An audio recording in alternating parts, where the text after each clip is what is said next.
Alright, so in today's video we're taking a look at this rather interesting new camera by Caddx FPV. This is their new Farsight 2 analog FPV camera. And what makes this special is the fact that it's got a zoom capability, something that, FPV cameras don't tend to have. Now, I did a couple of days ago, I actually reviewed the Farsight 1 camera. This has been out for about a year already, but I only just got around to reviewing it. This is also a analog FPV camera, and this one had a 8x zoom, and it was done entirely digitally. It's got a digital sensor in this, even though it's a analog camera.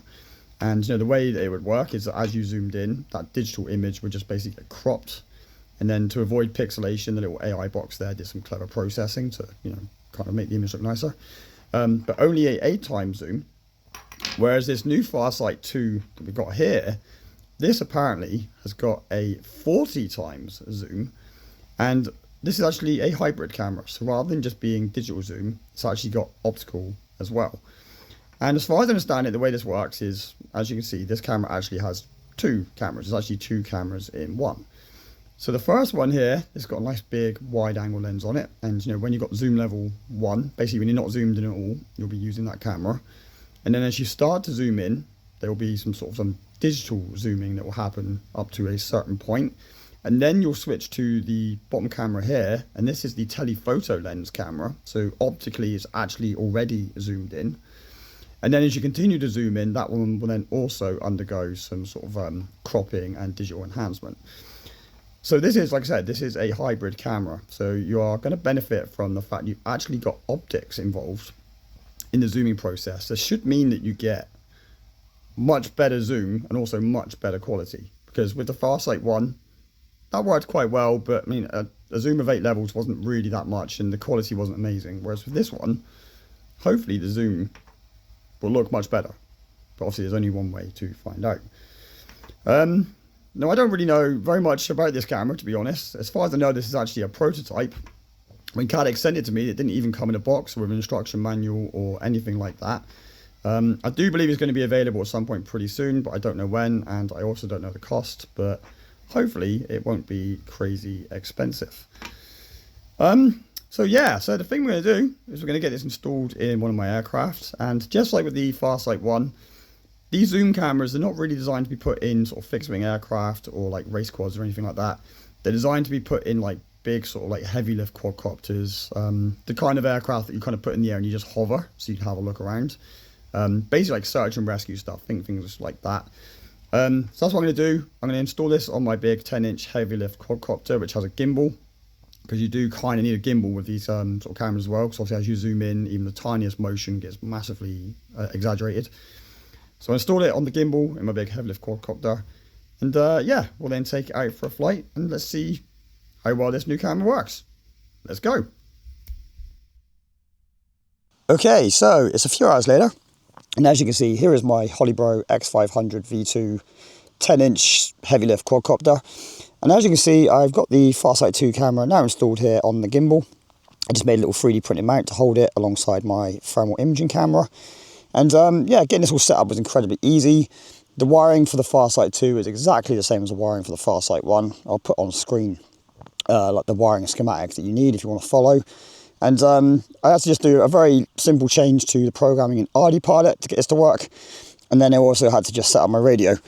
Now, when I did the testing of the Farsight 1 camera, I was actually using this scroll wheel here to control the zoom. But I found that actually didn't work very well. It's quite hard to get the exact zoom level you wanted. But from my bench testing with the Farsight 2, what I found is this camera's actually got 6 separate levels of zoom. And the GX12 I've got here happens to have 6 buttons down here at the bottom. So what I've done is I've actually programmed the radio so that the zoom's actually going to be controlled with these buttons here.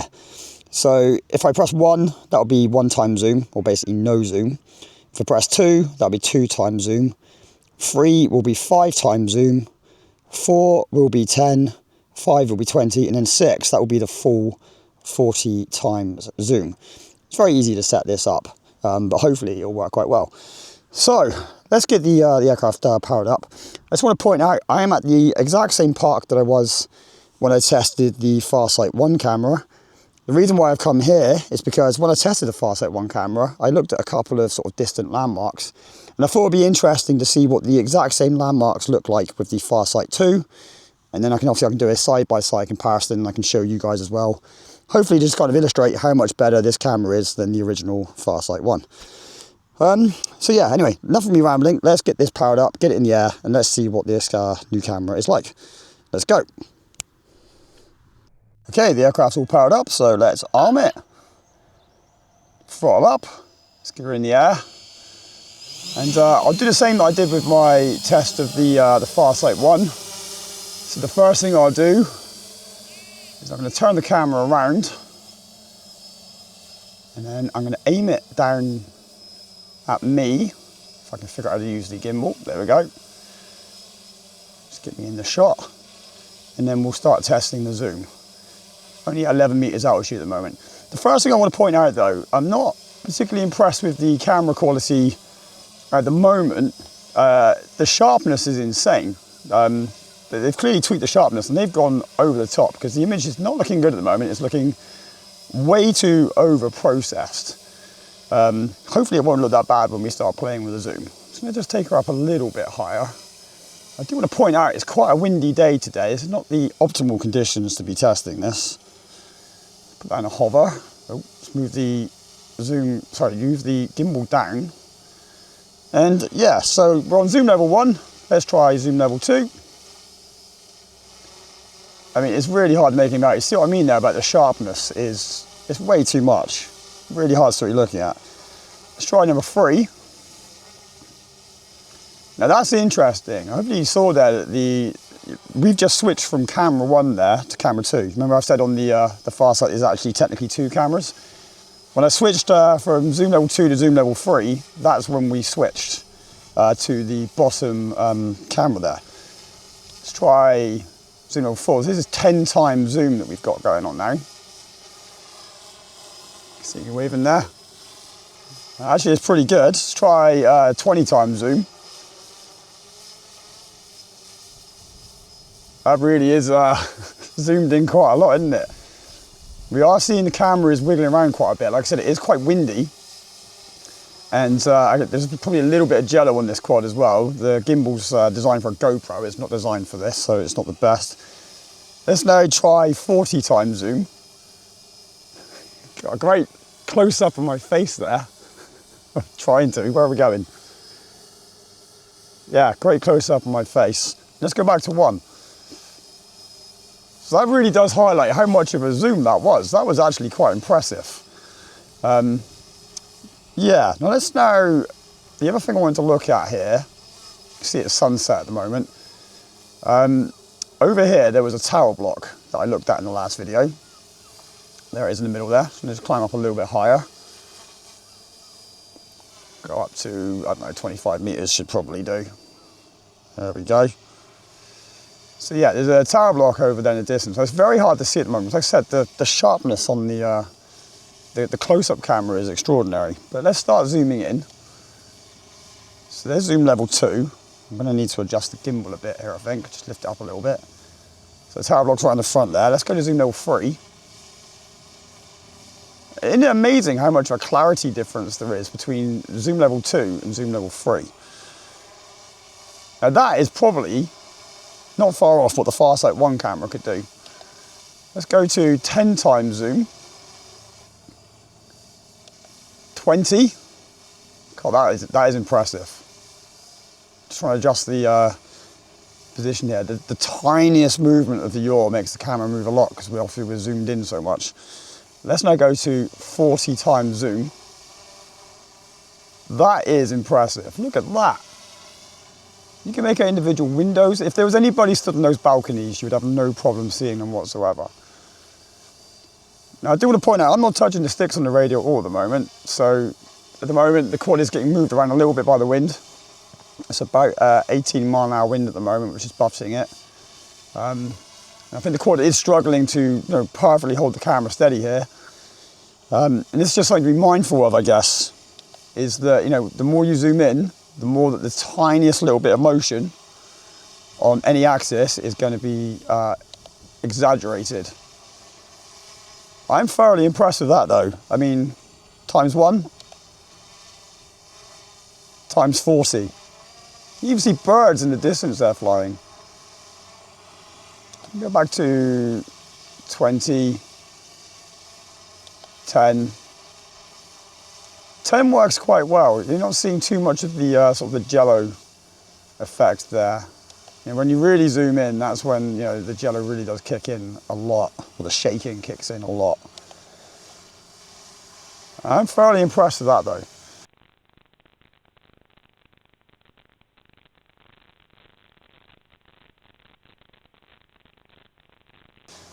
And let's now have a look at something else. So I did also have a look at this building here the other day when I was testing the Farsight 1.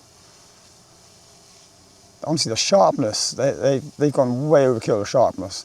Like I said, as far as I know, this is a prototype and they have asked for feedback, so I will feedback that the sharpness is way too high on the wide angle camera. That's a zoom level ×2, ×5. It's impressive how you can already read the graffiti there. You couldn't read that on zoom level 1. Zoom level 10, 20, look at that, you can even make at the individual bricks now. Go all the way to 40. That is impressive. So zoom level 40, you are seeing obviously the digital zoom effect here. You know, you are losing the sharpness quite a lot. I do find that on the ×10 it's not too bad, at least certainly to my eye at the moment, whilst looking at the screen here. Going to 40, yeah, you are seeing some sort of the pixelation starting to kick in a little bit there. Still thoroughly impressed though. I mean, look at that. That's how far away that building is. And then you can go all the way to zoom 40 where you can make out individual bricks. Well, you would if the camera wasn't moving around. Very impressive that. Now I'm going to stop the flight footage there. And that's because I did continue to fly for like another 5 minutes, but I spent most of the rest of that flight just actually really struggling to get the camera aimed where I wanted. And that was largely due to the fact that it was windy. In fact, I think it was getting more windy as I was flying, so that really wasn't helping. But also, I think there was a couple of other reasons. Now, one of them, I think, is the scroll wheels on my radio. They're actually quite notchy, which meant that it was quite hard for me to get the gimbal aimed where I wanted. The gimbal didn't want to move smoothly. I wanted to move in increments in accordance with the notches on the scroll wheel. So that didn't really help. But I also think that there's a couple of other things going on. So I actually went and did another flight a couple of days later on a very, very calm day. There was no wind at all. But I found that I still struggled to get the camera. You know, when I did the sort of the 20 times zoom or the 40 times zoom, I find it was very hard to get the camera to just look at one thing and stay there. Instead, I found that the footage kept wobbling around quite a lot. Now, obviously, because it wasn't windy, I knew that wasn't the issue. So that made me realize that, you know, there's some other things going on. And I think one of those issues is going to be the tuning on the quadcopter. Now, my X500 V2, I built it about 2 years ago, and I just loaded up the RD Pilot presets, and I never did any tuning. And clearly it's enough to get the quad in the air and it flies well enough, but it's not like perfectly tuned. So I think what's happening is that, you know, when the quad's in the air, even if it's like a tiny bit of breeze or just a little bit of variance in sort of like the position holding or something, I think the quad is just very slightly overcompensating. And that's causing the quad to just move a little bit. And, you know, even when I was on the ground and I was looking up at the quad, I could just see it moving just a little bit. And we're only talking like, you know, a few millimeters left and right. But obviously when you zoom in on something that's a long way away, a few millimeters of movement of the quadcopter on one end, it moves it a lot on the other end. You know, anyone that uses like sort of telescopes will tell you this. You know, when you zoom in on a distant object, the slightest bit of vibration and, you know, the thing you're looking at sort of moves out of the shot. So yeah, I think I've come to realize that, you know, with this new Farsight 2 camera, if you really want to get the best performance out of it, you do need to use it on a very calm day, obviously, but I think you also need to make sure that your aircraft, or your quadcopter, is very well tuned, and that's something I haven't tried doing yet. Now, another thing that I think might be playing a bit of a role as well is the gimbal. So my gimbal was actually designed for a GoPro session. It's like a GoPro from like 6 or 7 years ago or something. But the way the gimbals work is they actually designed very specifically for a very certain size and weight object. So obviously my gimbal's designed for the size and weight of a GoPro Session. And chances are the little camera setup I've got with the little 3D print is probably not quite the right weight. So my gimbal's not very balanced, and therefore it's probably not working optimally. So that's just another thing to sort of consider as well. As you get one of these cameras, you're going to need a gimbal which is very, very well balanced. So yeah, I think that explains why I was struggling to get the camera to just look where I wanted. And because the camera's moving around a lot, that was causing the image to look quite distorted. But actually back here on the bench, I've actually done a little bit more testing with the camera. I actually just aimed out my window for a little bit and just looked at my neighbour's rooftop with the camera. And I found that when the camera was completely stationary, and I could then just zoom in as much as I wanted, and I actually had a really good image from that. Because the camera wasn't moving around, it wasn't upsetting the sort of the AI processing, whatever it is. So I was actually able to get a really nice image. And I did also do the exact same test with the Farsight 1 as well, so I can put up some side-by-side footage here so you can kind of see how much better the Farsight 2 is than the Farsight 1 is, just how much further it can zoom in.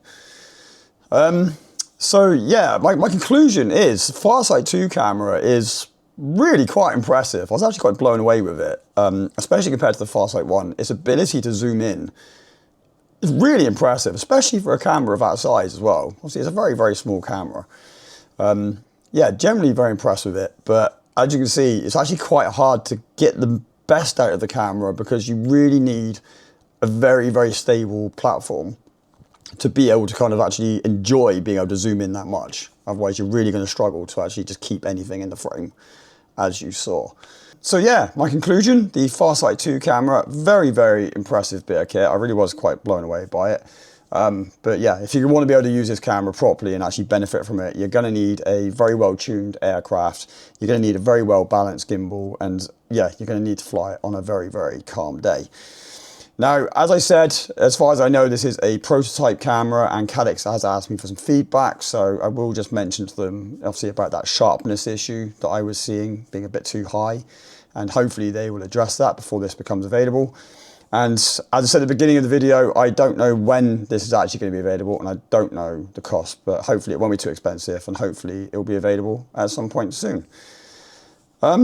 So yeah, anyway, I've basically run out of things to say now. But as always, I hope you've enjoyed watching this video. And if you have, please do consider giving it a like down below, because it does genuinely really help keep the almighty YouTube algorithm happy. And yeah, I guess I'll catch you in the next one. Cheers, guys. Bye.